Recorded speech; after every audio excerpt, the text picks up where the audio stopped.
Hello, Brad here, just to say we're super proud that the Friday 5pm podcast is sponsored by the Malt Miller, the UK's best home brew store. We use the Malt Miller for all of our homebrew experiments, as well as tapping them up for advice and binging on their awesome YouTube channel all the time. That's why whenever we release a homebrew video, we put a recipe kit live on the Malt Miller, so you can brew with the exact same amazing ingredients that we did. The same ingredients used by pro brewers. So alongside the Malt Miller's nitro-flushed hops, cold-stored yeast and milled-to-order malts, you can pick up recipe kits for our 5 Points Best Bitter, Russian River West Coast IPA, and now the fastest beer in the world, a hazy session IPA that goes from grain to glass in less than 48 hours. Sign up to their newsletter at tinyurl.com/Malt Miller to get 5% off your first order. With the Malt Miller's amazing customer service and Johnny's 48-hour recipe, you could order the ingredients on a Monday and be drinking the beer by the weekend. Speaking of which, it's Friday. It's 5pm. So enjoy this week's Friday 5pm podcast.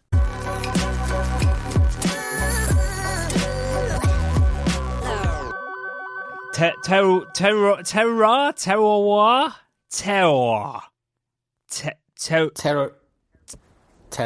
Twilight. That's a good album by Pavement. Terroir Twilight or Terror Twilight? Terror Twilight. Right, okay, that makes more sense. I still have zero idea. I've even watched wine writers or speakers say the word, and I still can't. Like, I don't know what your French is like. Mine is terrible. If it was German, we'd be fine. It would be like Schmecktplatz or Erdschmeckt, and Erdschmeckt would be fine. Try and pronounce it like a German. Try and pronounce it in your best German accent, yeah. Terroir. No, wait, that sounded more French. That did sound very French. You went, yeah, like a qua sort of noise. I'm trying. Yeah, German would just be terroir. Oh my god. Well, they'd never put an O and then an I. I don't think you can say it in anything other than French, but I can't say it in French. So basically, I'm just going to have to say sense of place and the Earth's impact on flavour, which isn't as catchy. Yes. But I don't sound like an idiot saying it. You know, something I learned a few years ago, not loads of years ago. You know, Rizla paper. Yeah, I can say that one. Yeah. So that is when you look at it, it says Rizla plus, right? But the actual French word or series of words for that is Riz la Croix. So it's Ritz the cross. I don't know what Ritz means, but the plus is Croix. It just means cross. So there you go, La Croix. Riz la Croix. Not Rizla, Riz la Croix. Is that right? Yeah. Mind-blowing, isn't it? It's not going to catch on with the kind of people that still smoke rollies. Yeah. Be like, excuse me, have you got a Riz la Croix? Got a Rizla, mate. Yeah, got a Rizla, mate. Anyway, it's Friday. It's 5pm. We learned a lot this week during our video. I nearly said the word again, but we didn't learn how to say the word we had to keep saying. We'll talk about the video in a bit. I've spent 3 days of this week in a part of the world that probably uses that word all the time. Well, you've decamped to a different sort of field in England, haven't you? Yeah, I mean, I was something that I was borderline camping. So I've been making a film with Adam Wells, who's a great cider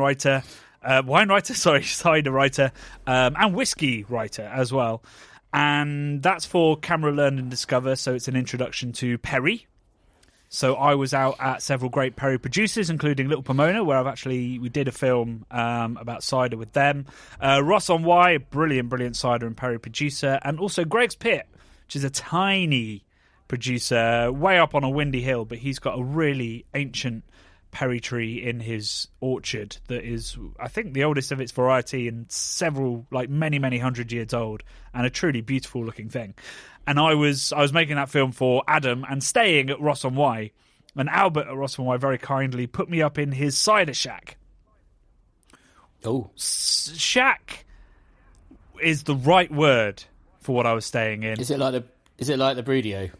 It was less watertight and less insulated than the Brudio. Oh, wow. Okay. It did. Yeah, I had a nice bed and a bedside table, and I had enough electricity for lights, but I couldn't charge any batteries, so I had to charge the batteries in Albert's house, while I was out in these sticks. It was a murder shack. I don't know why I'm tiptoeing around this. I thought it was the start of a horror movie or the end of my life. Why you didn't make any posts about this, Johnny? I would have liked to have seen inside the cider shack. I took some photos. I could probably post. Oh, did you? Yeah, maybe today's Instagram post, because sometimes we do post on Instagram. Rarely, but sometimes. Maybe I'll put some photos up of the cider shack, and you can see how I lived my life while making this film about Perry. But I now love Perry. I have 6 bottles of delicious Perry literally to the right of me, and when I crack my first drink of the weekend, it's going to be a Perry this week, Bradley. Wow. Well, you're fired, first of all, because that's not allowed. Right. There's no cider, no Perry, unless it's Katy Perry or... Really? You'd rather have Katy Perry Perry than the liquid as part of the cropping? What do you mean have? That sounds wrong. I'd rather have a... Well, yeah, I mean, she's a beautiful lady, but we'll not go there. I didn't go there. You went there. You did? Well, I thought you were insinuating No. it. She I think she looks like the one out of New Girl, who I think is gorgeous, who sings as well. You're beyond What's my her cultural name? references now. I don't know what her name is. She's like a 2-piece folk sort of singer lady who looks the spitting image of Katy Perry. She's a comedian lady, actress. I can't remember her name. She's married to there's 2 identical twin brothers, Johnny, that have a DIY show in America, and she's married to one of them. What's she been in? Lucky man. What?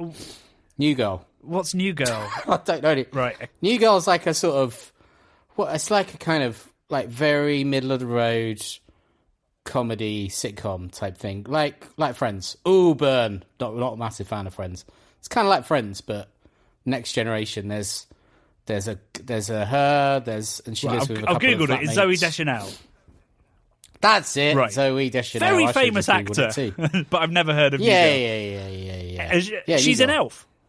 That's how everybody should know Zoe Yeah, Deschanel. she is in Yeah. Elf. Yeah. Anywho, no, what I'm saying is you'd rather fire me and replace me with Katy Perry than have videos about Perry. Was what I was taking for what you were saying. Is that an option?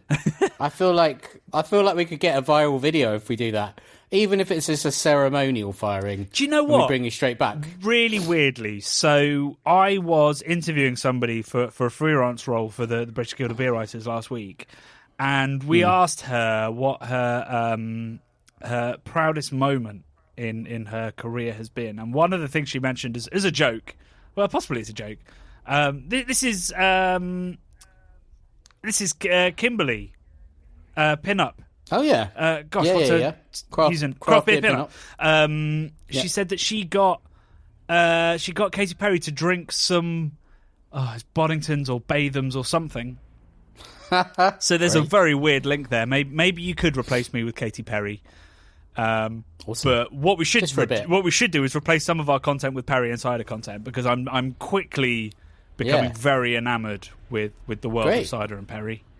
I've been saying it for years, Johnny. I don't know a lot about it, but that is the fun of it, isn't it? It's learning as you go along.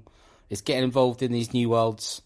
Whiskey, I think, is another one, but I can't really drink whiskey, so I don't want to be falling off my seat the whole time. No, well, this is why I've got into it, because I love wine. But I never finish a bottle. Me and my wife don't actually drink that much during the week.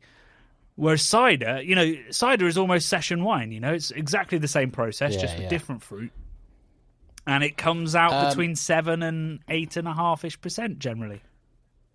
Well, we're gonna start a natty wine channel. I've been saying it for years. We're not starting a natty wine channel. Well, okay, but we start should. a natty cider. Did you see natty cider? Okay. Did you see that natty wine sommelier guy that ran the London Marathon and drank a different wine? Yeah, I follow him on mile? Instagram. He's good. He's pretty good. He's a bit. He's got great hair. Come on, he's got great hair. I always take. He looks like one of the Rolling Stones or something. I can't work out how old he is. He does look like a Rolling Stone. But I just always take umbrage with basically very rich, posh guys taking the piss out of like popular culture, which is quite a lot of what his stuff is. But I did enjoy. I did enjoy him drinking 25 different wines while running the London Marathon. London Marathon? I thought that was London Marathon. Yeah, I thought that was at the weekend. I thought that was a genius bit of social on his part. to have done Yeah, I mean, that. it would have got him a lot of Very attention. good. But what he doesn't know is that people do Loads. that in Belgium and Germany with beer. Like, there are literal events Yeah. where you do that. So it's not a unique idea, but it's still a stupid one. And a fun one. Yeah. Um, Your film, Johnny, that you've made, about I think you should call it Johnny and Perry Go Large. It should be Adam and Perry Go Large, because I'm not in it. Well, Adam and Perry Go Large in the country. Yeah, okay. Well, I'll pitch it to camera, see what they say. And to Adam. Yeah. And then you might get a lot of people that like Kevin and Perry. Yeah. They might be Googling Kevin and Perry, and then they might watch that film. And you might introduce them to a whole new world. I think they'll stop watching good would about that 10 be? seconds in. It's going to be... Do you think there's a... It's going to be a very what's in the artsy Venn film, diagram? Bradley. I've used our it? cameras to their fullest extent. I've had a lot of fun doing stuff. There was a bit where I was laid down on the grass, filming up through the trees, catching the branches brushing across the sun and the rays bouncing off it.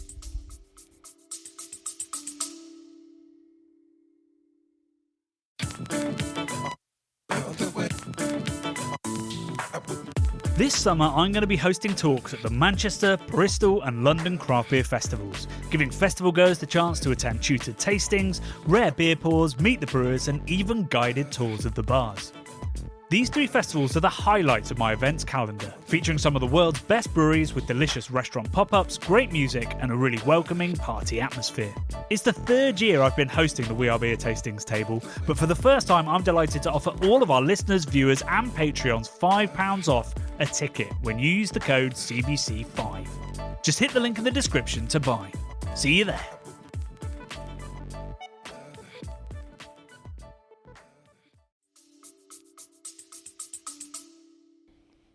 Beautiful. Sounds good. Was that inside the murder shed or yeah, through the cracks elsewhere? in the ceiling. There was a crack in the door, you were actually. just- You could see sunlight. you were cowering? Yeah. No, I was... it was very much kind of Blair Witch situation. Why didn't I make a Blair Witch... I could have made a very you low should have done a budget, video. even lower budget Blair Witch. Yeah. No, that was at Greg's Pit, up in the windy part of Hereford. So is he called Greg's Pit or it's called Greg's Pit? The place is called Greg's Pit. So the area is called Greg's Pit. No, like literally the orchard, I think. Okay. Yeah. Greg's Pit. Because it's a Okay. place where they used to mix. What did he say? They used to mix.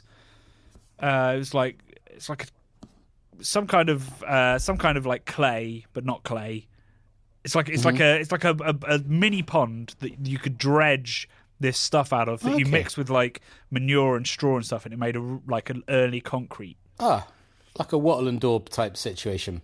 Mayhaps. But so Mayhaps, that okay. actual pond was called Greg's Pit, and therefore the area around it was called Greg's Pit, and that's why Put- the cidery is called Greg's Pit. Old Greg's Pit. He's missing a trick. Should be Old Greg's Pit. Could get some Mighty Boosh fans. Can you answer a question for me, Johnny?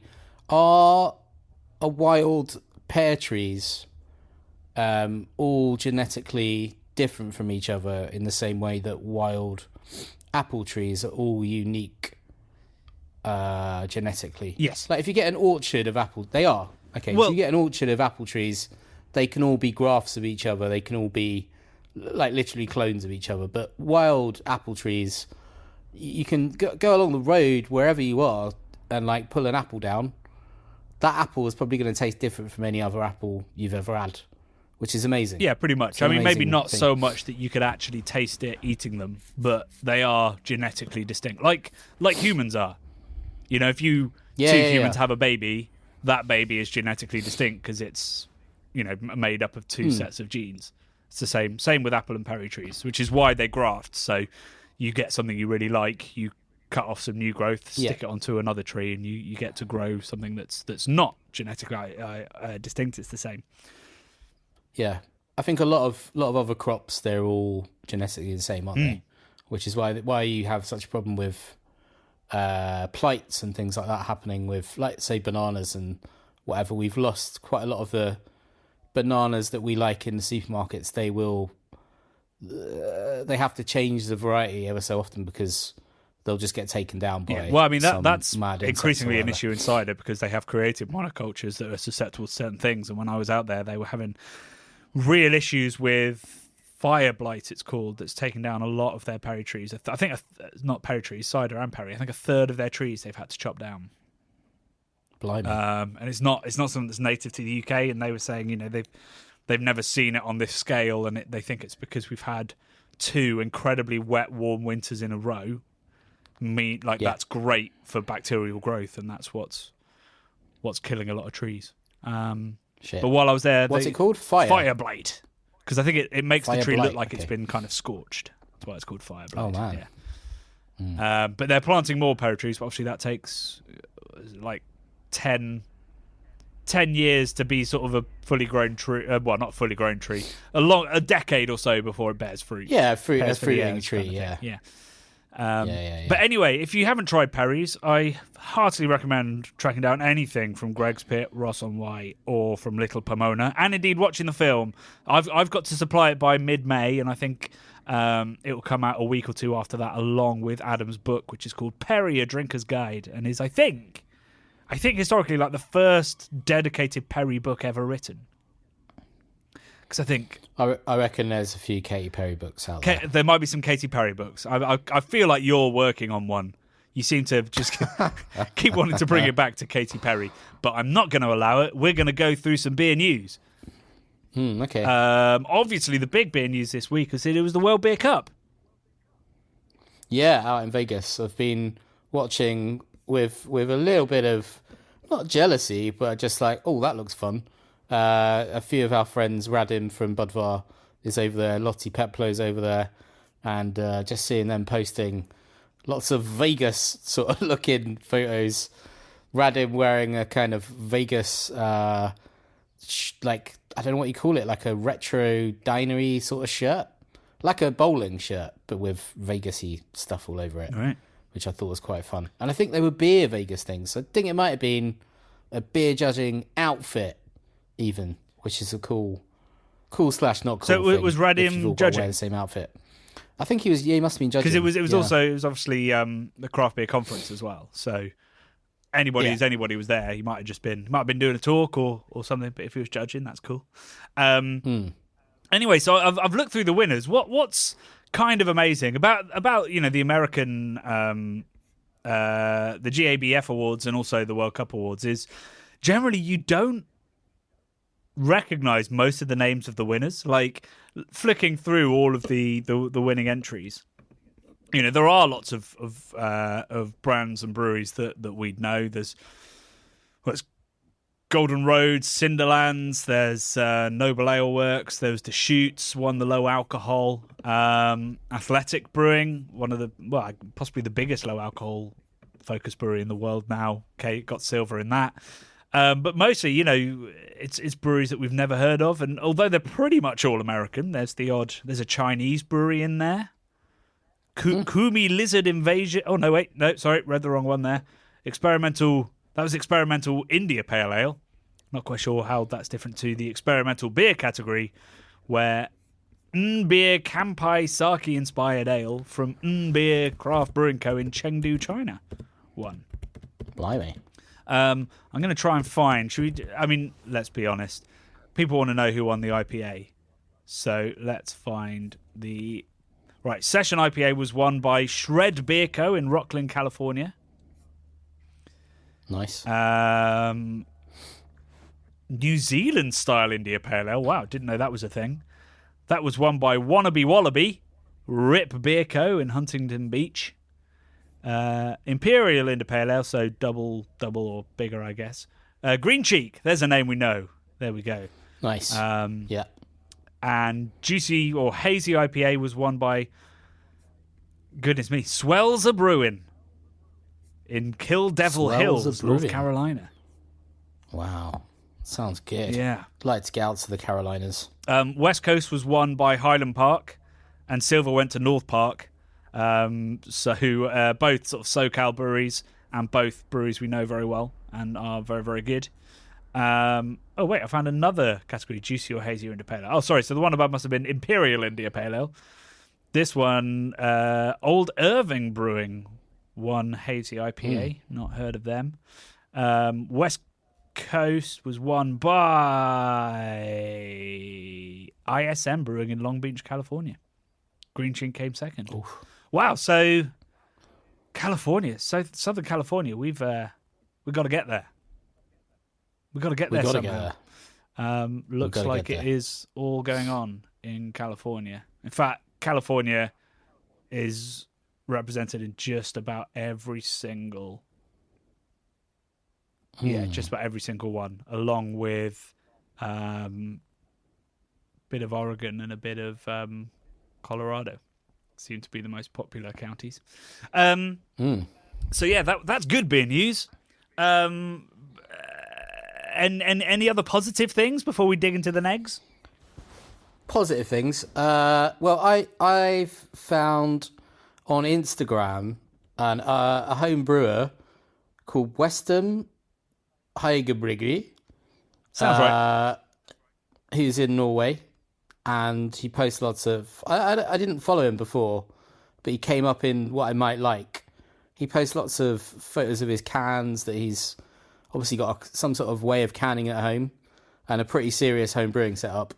And he's made one of the best beer labels I think I've ever seen. Like conceptually, it's like really strong. And he made it for his friend Ole Christian's 40th birthday. And what it is almost a perfect replica of a WD-40 can of, the can of grease that you use on basically anything. If you've got a squeaky anything, spray a bit of that in it and it's going to fix it. Except he has replicated that on a can, even stuck the little red straw that you get with one of those WD-40s on the can as well. Yeah, he says, work. It's good, right? He says, of all of my beer labels, this got to be one of my favourites. Birthday gift to a good friend for his 40th birthday. Have a good weekend, everyone. Skål. And then it's got... So his name is Ole Christian, 40 years old. And he's called it OK40. And it looks brilliant. Perfect for birthdays, makes you happy. Triple dry hop, tropical flavours. Gets you drunk. Drink fresh, do not age. These are all excellently typeset as well. I want to drink it. It looks great. I can see you've given a high five in the comments. Credit where it's due. Yeah. I mean, it's brilliant. It's really good. I genuinely, if I could go and buy one of those in a shop, I would. Well, if you released it, and it's the IP letter would come so fast. He'd have to grease his letterbox afterwards. Yeah. See what I did there? Yeah. Pretty good smart. work. There's another interesting development from a tech point of view, Johnny. Yeah, go on. From a maybe like a lowbrow gadgety point of view. I actually want one of these. It's called the boring phone, right? And it says this phone is boring. So I've read this in Cyber magazine. But it's also in It's Nice That all over the place. All the kind of stuff about marketing and advertising, and it's everywhere. A boring phone, now without social media, is the latest collaboration between Heineken, boo, and Bodega. The boring phone's transparent body and Neutro, which that's a portmanteau. They're penning of new and retro. I don't think I've seen that before. Neutro. Neutro aesthetic lets us know there's no stopping the nostalgia train just yet. That's cheesy.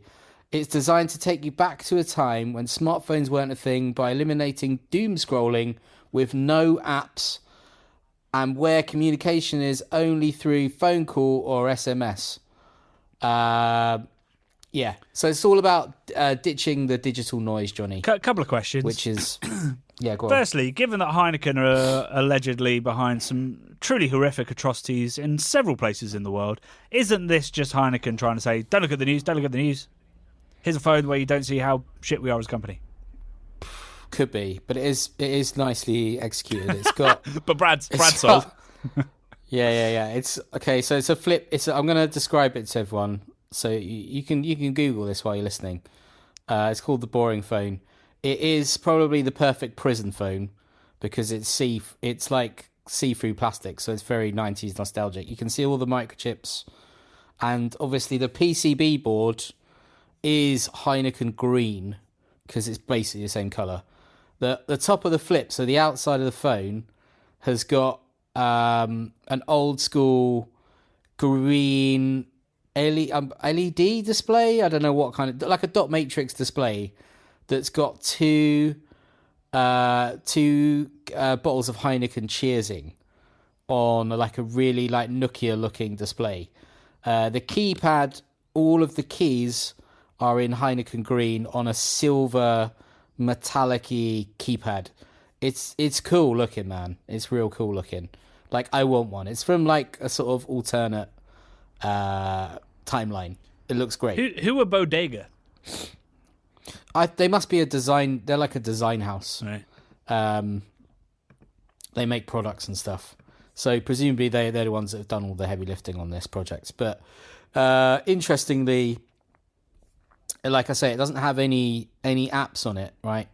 And they've sort of developed this from a survey that they've done, which is to do with. Let me just find it. Okay. So it premiered at the Milan Design Week.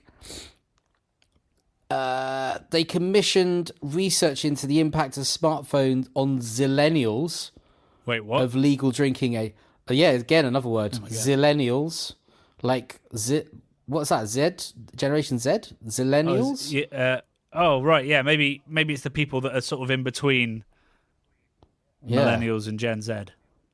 Yeah, zillennials of legal drinking age in the US and UK. 2/3 admit to checking social media when hanging out with others, while over a third confess to checking work emails. Yeah, and 3 in 10 respondents revealed that they play games instead of engaging with those around them in the moment. That's quite bad. I get the sort of checking your emails or checking if you got a message or something a bit, but like if you're sat there playing Snake on your phone, that's a dick move. Well, I don't think people are playing Snake on their smartphones. No. That's what they'll be playing. Well, this one you can. Yeah, so they haven't solved that issue. I can see it's got Quick icon. Snake. It's got a snake on it, yeah. So, and it's got a torch on it. It's pretty perfect, Johnny. Apart from its Heineken. And also, what else was I going to say about it? Oh God, I can't remember now. But I like it. It's good. If they want to send me one, Bodega, you can send me one, please. I will gladly use it. If only it had been any other brand, maybe you'd have got one. Yeah, but it's got those Heineken bucks, baby. They've got the money, haven't they, to chuck at stuff like this? Second biggest brewery company in the world, I think. So they've also said that they're planning to develop an app that you can put on your actual smartphone that makes it a dumb phone. Well, those exist already, but it'll now just be branded by Heineken. Down. Brilliant. Yeah. So you can't. There's no escaping them, Johnny. Oh, There's no escape. I haven't had a Heineken. Yeah. In fact, other than the blind taste test, I can't remember the last Heineken product I touched. Although you're now going to talk about another Heineken product, aren't you? Am I? Oh, do you want me to talk about that as well? Well, I can do. I mean, you brought it up. So while we're on... Yeah, I was watching... I've been doing lots of DIY this morning and yesterday. And when I finally finished for the night, last night, about 10:30, I think it was, when I finished painting, I put the telly on, and the first advert I saw was a Birra Moretti advert. And they were advertising a new product, an unfiltered premium lager. The thing that drew my attention, Johnny, it's called Birra Moretti's Sale di Mare, right? Can you guess what Sale di Mare means? Sale di Mare. Can you have a guess? Well, I mean, salt of the sea, right? Yeah, so it's an unfiltered premium lager with a hint of Italian sea salt. It's a really weird, I can't understand what focus group has come up with that. They were like, oh, this beer is pretty refreshing, so, can you put a bit of fucking put a bit of salt in it to make it less refreshing, please. Yeah, that's much better, thank you. Yeah, I mean, let's be honest. I'm sure if we blind taste tested Birra Moretti next to this salted version, we might not necessarily know the difference, other than that this one's unfiltered, No. so they're claiming it has some haze to it. Sort your lagering process out, Heineken. I guess it's them trying to tap into beer and food. It does say have with seafood or have with any food or as your aperitivo moment.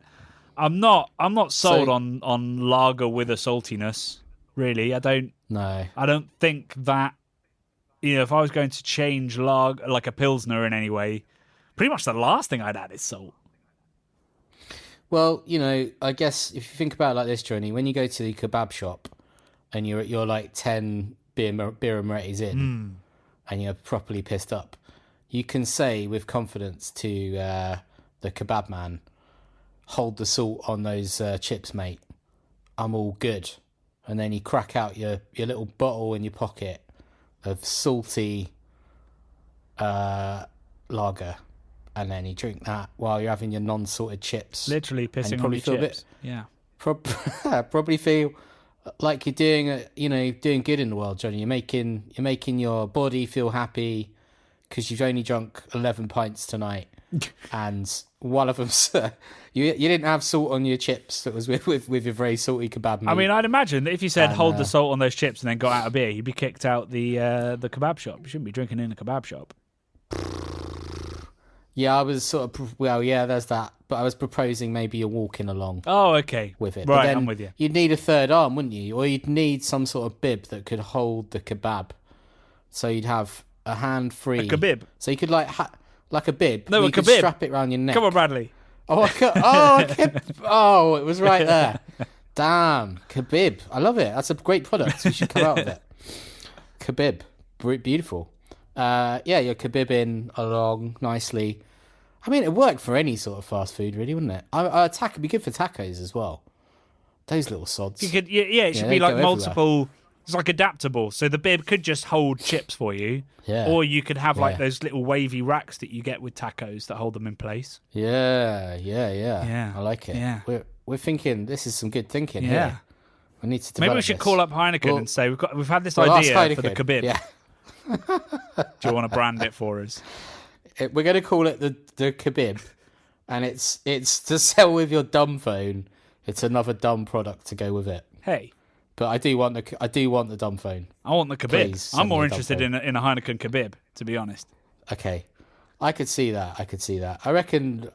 Yeah, because we can even call it the Heineken kebab. Oh, that's like it all comes together.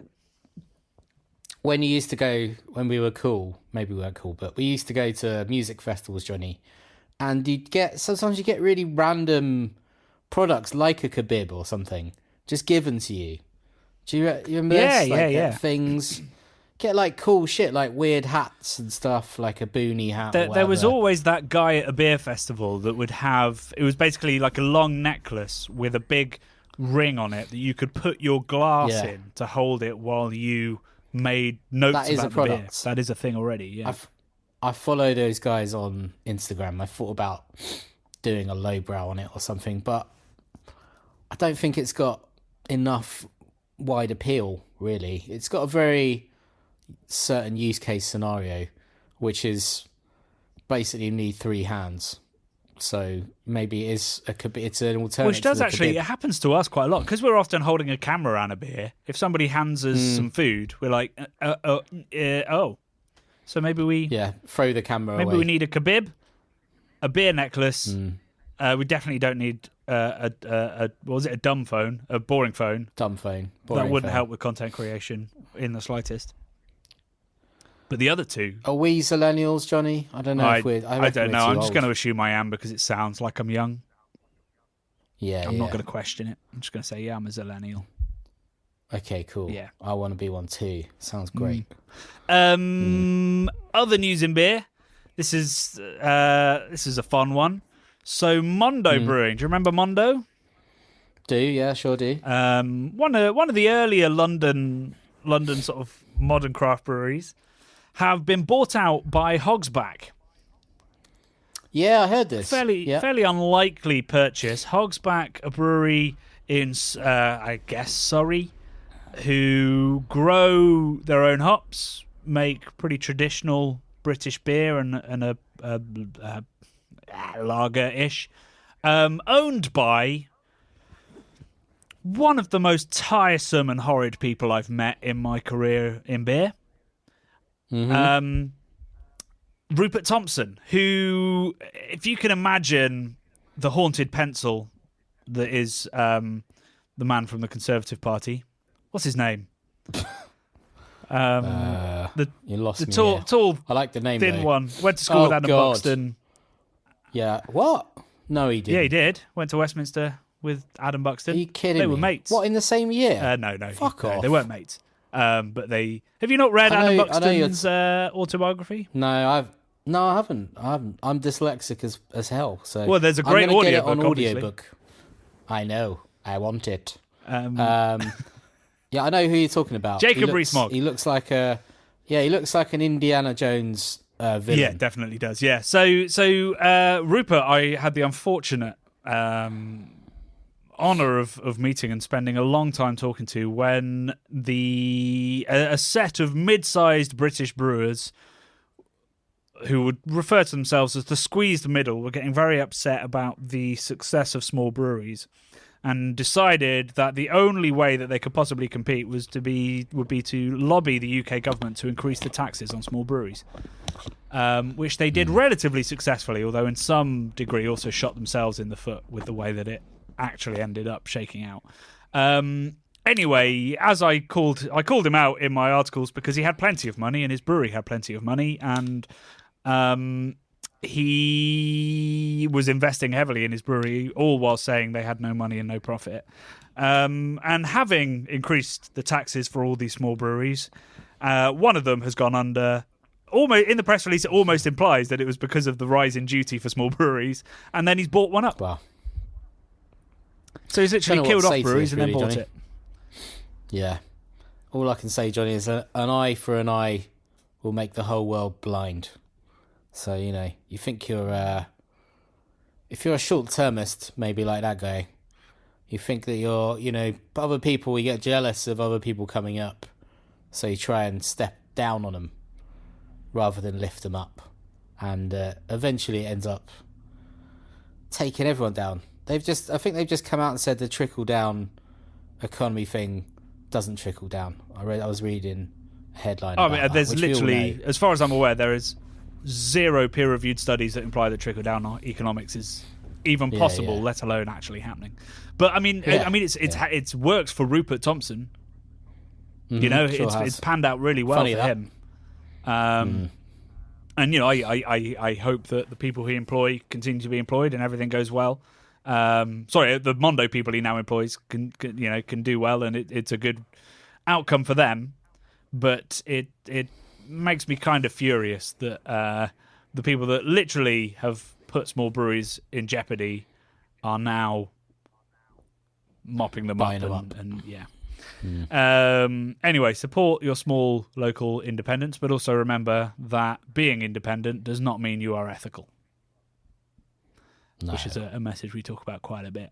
That's the end of the beer news. That was a long one. Yeah, it was. I mean, it did feel long. Oh my god, it did feel long. It's 36 minutes. We need to talk about the video. Hey, video. So this video, we're back on our over 20-minute bullshit, which has been reflected in the amount of people watching it. But boy, have people engaged. I thought it was great. We nearly canned this, didn't we? If you excuse the pun. Yeah. It nearly didn't happen. It was something we were unsure about because it's kind of like more of a wine conversation, I guess. But we thought it was an interesting thing to talk about and try and get to the bottom of. Yeah, I mean, I guess generally we present if not facts, perceived arguments, facts and arguments for a fact. And try to be correct in everything we say. There is no right answer to this one. So when I started editing it, I was a little bit nervous that we were making too many generalizations, asking too many questions of other people, maybe not fully understanding and engaging with what the wine world would consider terroir. But well, you really enjoyed the final edit, didn't you? And so we went for it. I trusted your judgment, and you were right. Yeah. It's brilliant. I think it's one of the, well, to give a bit of context, I was driving, not watching it, but I had the audio playing over my car system, and I was like, this is really great chat.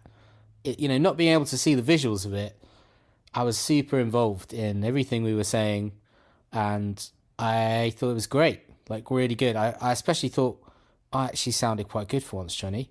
I thought I was quite philosophical at points. Well, this was good. Actually another reason why I was trying not to spike it, because I kept messaging you going, I'm not sure about this one, we're going to keep editing.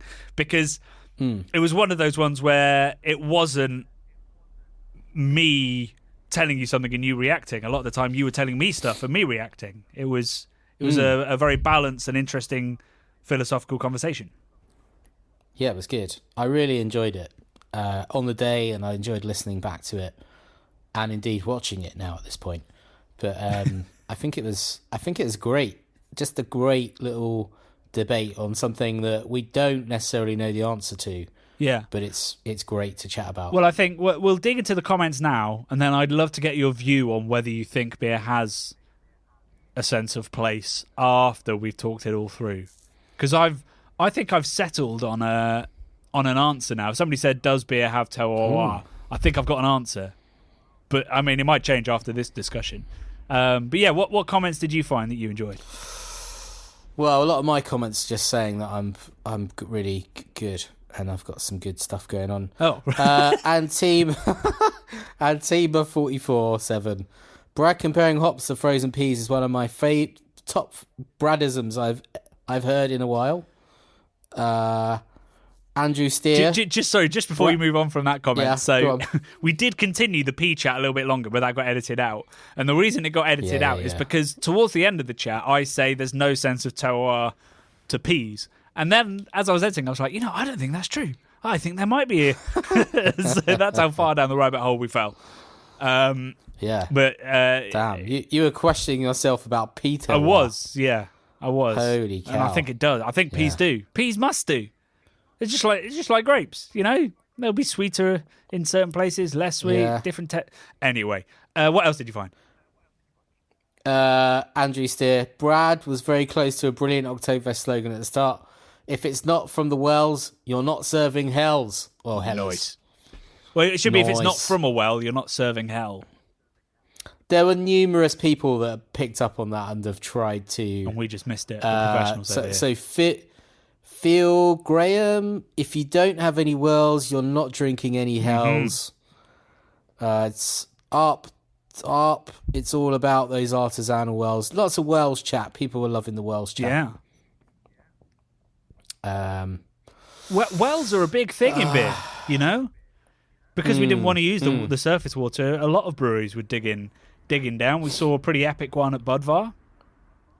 We did. Obviously, also there's a water tower at Pilsner Urquell, so it's the opposite. I think that comes down from the hills at Pilsner Urquell, and then they pump it into the water tower, so there's gravity pushing it down. I must say, I think that PU water tower is the scariest beer place I've ever been. Yeah. Like walking up it, I'm not scared of heights, but like fucking hell, there was no handrail at that point. Yeah, you're just walking around up the edge of a circular building. Yeah. Sod that is like death on a stick. I don't remember you being nervous at the time. I was probably fronting it. You went up in the little loft bit, which I thought was insane. Yeah, fuck that. Dark Danigan, good name. I'm going to bring this into the Marvel multiverse now, Johnny. It's all about multiverse. Multiverse, Margate. With an A, just in case that's Marvel not clear at home. Multiverse. Dark Danigan. Talking about the terroir of the mind, I guess, that I was on about. He says, or they say, Asgard is not a place, it's a people. So that's a quote from... I hope people at home get that. I can't remember can't remember which one of the Marvel films, but Asgard gets destroyed and they all escape on spaceships out into space, the void of space, the remnants of Asgardian people. And one of them says that to one of the other ones. And he says, same goes for beer terroir. Right. So there you go. I'm not doing very well on another cultural one. references this week, am I? No. Daniel Taylor, paraphrasing me, it's the people, not the place that make the terroir. Philosophical as fuck. Best Brad music ever. I've been quite inflated by these positive. I mean, I don't want to tear you down there, but I think that is talked about in wine all the time as well. You know, the influence of the person. terroir of the mind? Yeah. Oh, what? But they just... Come on, I've definitely come up with that. Sorry, I guess that Don't exact take it phrase away from me, Johnny. might be yours, yeah. Yeah. But Okay, good. the influence of humans is very much talked about in wine. Yeah. Maybe they I haven't don't called care it the about any of terroir that, of the... Johnny. it's just the phrase that you want to take credit for. I love the phrase, Right. the terroir of the mind. I think it's pretty good. But does your mind have a sounds a bit- terroir? I guess that is built up from your experiences, the land you grew up in, the sun on Yeah. your face as a child, the lack of vitamin D. On that note, Richard Mierner says beer may not have a terroir, but its taste is influenced by where you are, who you are with, and how you're drinking it. It has a taste of occasion or circumstance. P.S. I'm going to California next week. Yeah. Pints of Pliny on draft. Enjoy, Richard. Enjoy, Richard. I think now that we've had relative success with this video, I think there could be something we could do if we really dug into the science. Like, I could find some papers that sort of discuss how our senses are all linked and how, you know, temperature. I wrote about it a bit in a Year in Beer as well, but you know how temperature, light, noise, all those kind of stuff influence how we taste, and we could talk about all of that. Plus, you know, obviously the difference between drinking in a brewery and outside a brewery, or drinking it with friends or with strangers, or whatever it is, and try and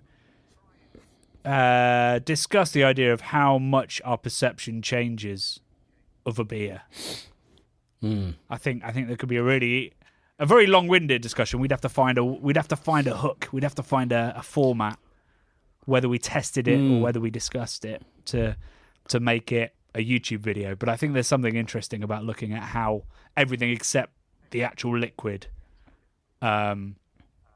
changes our perception of that liquid. Yes, I like it. We should do it. Sort of the opposite of terroir. Terroir is influence the making of it, and this would be the influencing of the tasting of it. If you're someone who specialises in terroir, Johnny, would you be called a terroirist?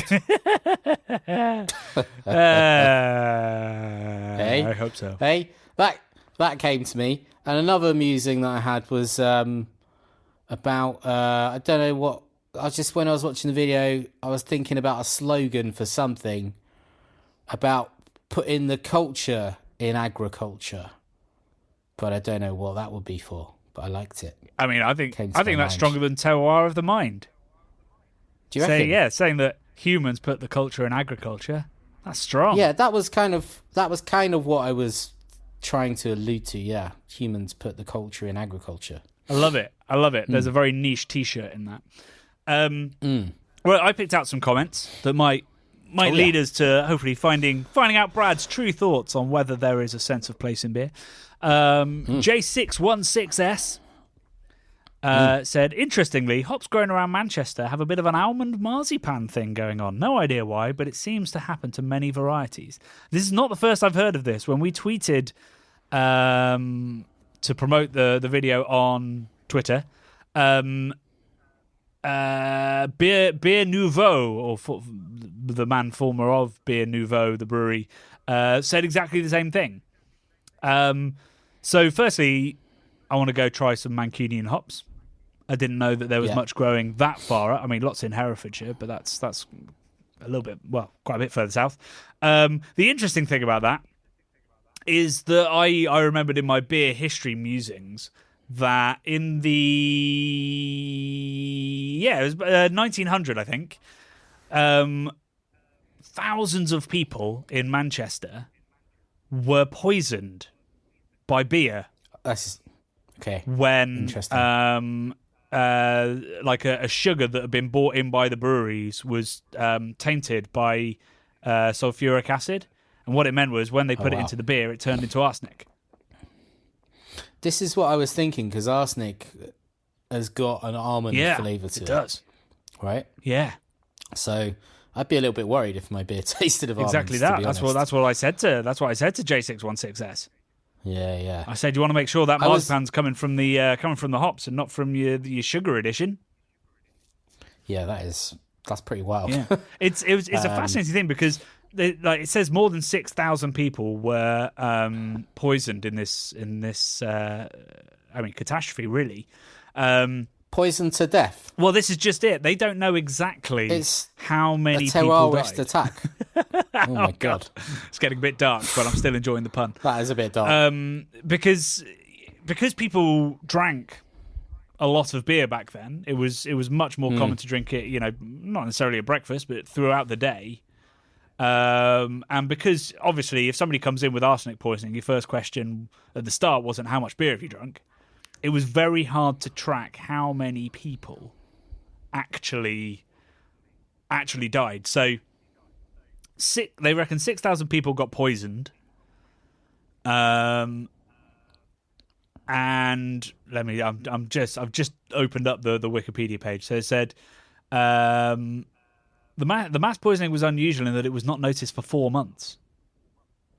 The doctor seeing patients who were usually heavy drinkers and who showed muscle weakness and numbness of the hands and feet initially thought the patients had alcoholic neuritis. Inflammation of the brain, I guess. Nevertheless, the marked increase in the number of cases was noted, with 41 people succumbing. Oh, wow. Okay. 66 people perishing from alcoholism in the 4 months after the outbreak, when in the previous 7 months before, there were only 22. Okay. So they don't really know how many people died, but thousands of people did consume some amount of arsenic. So the people that drank lots of it possibly were poisoned to death. Blimey. I'm bringing all the vibes today. Yeah. Anyway, so thank you for that comment. Very interesting. And, on the terroir point, totally agree that the thing is, clearly the ingredients have terroir, right? All agricultural edible foods must, because they will all taste different. Yes. You grow hops in a different region, like UK Cascade, which is a nightmare to grow. You have to pick it really late, which is a real issue in the UK because our weather is terrible. These all taste different. They have different agronomics. There's definitely terroir. The question is whether that translates to the beer, where there's 4 ingredients and different styles that put different emphasis on each one. Liam W451 said, last year an Australian brewery did a series of experimental beers playing with the hops. Keep everything else the same, but have the hops from different regions or countries. So one they released was Citra from 3 different locations in the US. Another they did was Source and Cascade from 3 different countries, because you can get US, UK, and New Zealand Cascade. They also did a late pick and an early pick experiment with Nelson Sauvin. Now that is niche, but that is so fascinating.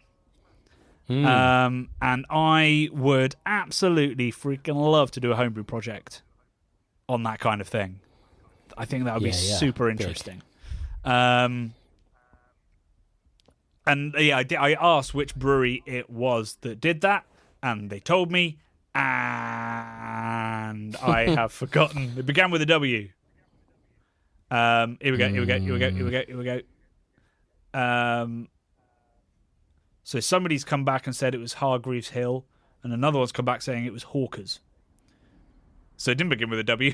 It began with an H. Yeah, neither. There's a W in Hawkers. Yeah. So one of those two. Also, interestingly, Range Brewing.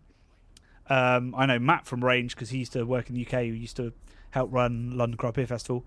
They did an early late Nelson beer as well, which is very cool. And Range make fantastic beer and are doing very well. So I'm very, very pleased for them. So my summary from editing that video for a long, long time and from reading through all the comments is that I think that beer, all of the ingredients in beer have a a sense of place, a sense of terroir. They are products of the places that they're grown as well as their genetics. But there is too much intervention, human intervention in beer. Even if you take away, even if you did like a single malt, single hop, clean yeast strain and local water in the place where those things were grown, there's still potentially too much human intervention for you to really claim that you can taste where your beer is from. Because how we add them, when we add them, what we ferment to, what temperatures we ferment at. There's so many variables, and there are of course variables in winemaking. So many different methods, approaches, philosophies, yeasts, pet nat versus method traditional, all that kind of stuff. But the level of intervention in beer is so much that finding a sense of terroir is incredibly hard in beer. So, if you put a gun to my head, I'd probably say no. But if we were having a discussion, I'd go, not necessarily, but probably not.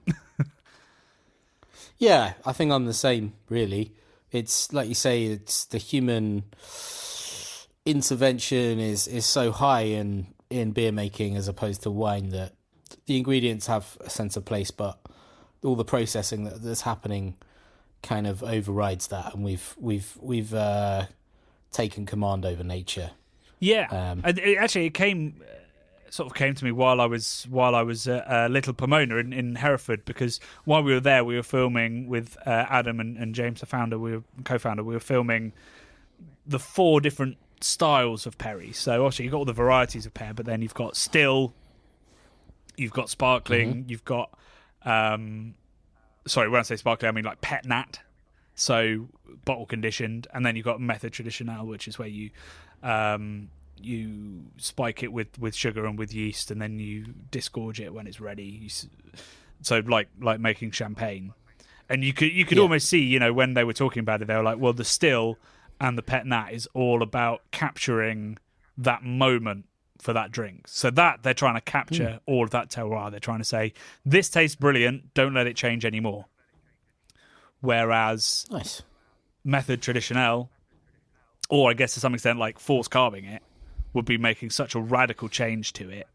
It's adding intervention. It would be watering down that kind of concept. So, in wine and in cider and in perry, there's a way of sort of being like, of lowering that intervention. And that's what natural wine is kind of all about. It's trying to capture as close to what was sort of in the field or in that tank as possible, compared to, I don't know what you call non-natural wine. It's the problem with the name, because it implies that standard wine practices are non-natural while they are. But it comes down to this idea of philosophy or terroir of the mind when you intervene. I think it was a really interesting video, and I'm very glad we put it out. And we don't have any answers really, but I think I understand beer a little bit better as a result of it, because I understand this sort of new approach of like trying to capture what's in the field, which maybe lambics and stuff do, versus trying to recreate certain flavors through using certain hops and malts and stuff, which is what most beer is. So there's I guess a gradient of terroir in beer. Undoubtedly. Cool. Well, on that final note, it had a hint of finality to it. We've run out of time. We've nearly hit an hour. We have a very exciting video next week. If I pull it off in time, it is a blind taste test of nitro stouts. I think I have a lead on where I can get cans of Murphy's, which was the last piece of the puzzle. So that's my job this afternoon, is to go track down Murphy's, and if I do, I'll be filming that on Monday, and it'll be out on Wednesday, fresh as a pet nat perry. Didn't you do something good on YouTube as well, Johnny? New feature. Oh yeah, new feature on YouTube. Yes, so we have finally got round to launching YouTube memberships. So we have had our Patreon since 2018. It has literally kept the lights on, and we love all of our Patreons. But we know that not everybody uses Patreon. Not everybody wants to sign up to Patreon. But you all do presumably use YouTube. And so we have now set up, it's one tier at the moment, literally just a membership to YouTube, $1.99 a month. And that will also get you the same perks that the £2 Patreon gets you, which is access to our Discord forum. So you can join our memberships. And also, because it's YouTube, you get to use your own emojis. So I've put some fun emojis, and we'll probably update that at some point so that you can use them on our live shows, which we do have a live show coming up as well. I should probably mention that. So yeah, if you want to support the channel, you can join us now on YouTube memberships. All you have to do is go to our homepage, and you'll see the link on that homepage to join. And that would really, really help us out with running the channel. But yeah, also we have a live show coming at you. The date of the live show is the 31st of May. It's a Friday. Put it in your diary. We'll be going live probably at 8 p.m. It is with the one and only Baron Brewing, who we brewed with, as you'll remember, last week. 2 weeks before that, we had the tasting of our beer. I'm going to go help Jack can it next week. Week after. And you can do a live tasting with us on the 31st of that beer, Board Shorts, and some other beers that he'll be putting into a delicious sixer that you can buy from him. So we'll announce that when it's all live, all over our socials and everything. But keep the 31st free, because we'll be going live for the first time in a long time. And I can't wait. Nice. Yeah, it's going to be a good one. Yeah. Right. Well, otherwise, we'll see you next week for another Love and Beer. And I'll see you on Wednesday to find out what the king of the Nitro Stouts might be, and inevitably I'll regret the result, and then we'll have to make a film like we did with the triple one. Alrighty, Love and Beer.